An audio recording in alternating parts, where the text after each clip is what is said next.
મિત્રો, દુનિયાના કોઈ પણ દેશમાં પ્રધાનમંત્રી અને રાષ્ટ્રપતિની સૌથી વધુ સુરક્ષા થાય છે. પ્રધાનમંત્રી નરેન્દ્ર મોદી જ્યારે વિદેશ જાય છે ત્યારે તેમની સુરક્ષાનું ખાસ ધ્યાન રાખવામાં આવે છે. પરંતુ મિત્રો, શું તમે જાણો છો કે જ્યારે પ્રધાનમંત્રી નરેન્દ્ર મોદી દેશની બહાર જાય છે ત્યારે તેમની સુરક્ષા કોણ કરે છે? અને ત્યારે તેઓ પોતાની સાથે પોતાની હાઈ સિક્યુરિટી ફીચર્સ વાળી કઈ ગાડીઓ લઈ જાય છે? તેઓ જે કારમાં સફર કરે છે તેની કિંમત શું છે અને તે કેટલી સુરક્ષિત છે? તે સિવાય તેમના એક દિવસ જમવાનો ખર્ચ કેટલો થાય છે? અને શા માટે પ્રધાનમંત્રી નરેન્દ્ર મોદી હંમેશા ઊંધી ઘડિયાળ જ પહેરે છે? નમસ્કાર મિત્રો, વધુ એક નવી પોલિટિકલ સ્ટોરી સાથે અમારી ચેનલના વધુ એક નવા રસપ્રદ વિડીયોમાં આપનું હાર્દિક સ્વાગત છે. મિત્રો, થોડા સમય પહેલા નરેન્દ્ર મોદી માટે મહિન્દ્રા સ્કોર્પિયોનો ઉપયોગ થતો હતો, પરંતુ અત્યારે તેમની સુરક્ષાને ધ્યાનમાં રાખીને એસપીજીએ સૌથી વધુ સુરક્ષિત કાર BMW 7 સિરીઝનો ઉપયોગ કરવાનો નિર્ણય લીધો છે, જેની કિંમત 10 થી 12 કરોડ રૂપિયા હોય છે. આ કાર એટલી સુરક્ષિત છે કે તેના પર ગોળી કે બોમ્બની કોઈ પણ અસર નથી થતી.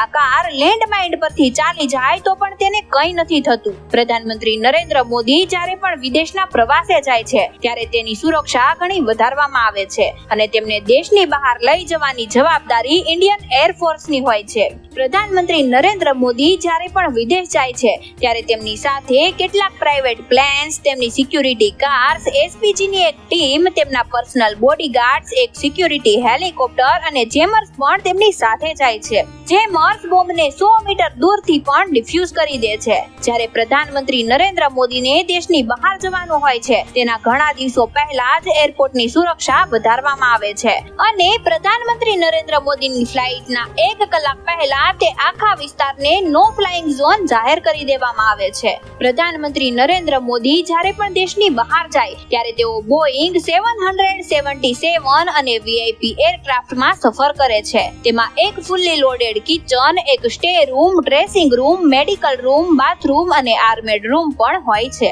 પ્રધાનમંત્રી નરેન્દ્ર મોદી જ્યારે બીજા દેશમાં કોઈ પણ ગાડીમાં બેસે તે પહેલા એ ગાડીને ચેક કરવામાં આવે છે.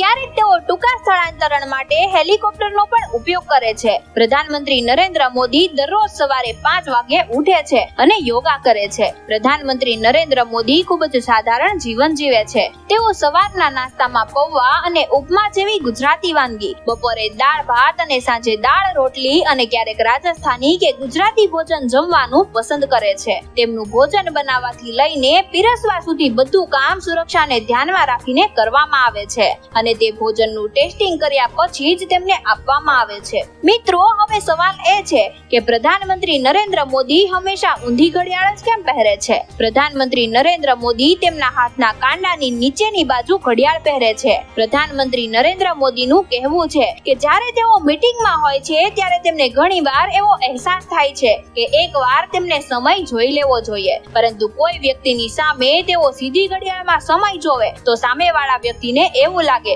કે તેમણે મોદીજીનો વધુ સમય તો નથી લીધો ને. તેથી જ તેઓ ઊંધી ઘડિયાળ પહેરે છે અને તે ચાલાકીથી સામેવાળા વ્યક્તિને ખબર ન પડે એવી રીતે ઘડિયાળમાં સમય જોવે છે. વિડીયો પસંદ આવ્યો હોય તો વિડીયોને લાઈક કરો અને વધુમાં વધુ શેર કરો તથા અવનવા આવા જ વિડીયો જોતા રહેવા માટે અમારી ચેનલને ફોલો તથા સબસ્ક્રાઇબ કરવાનું ના ભૂલતા. ધન્યવાદ.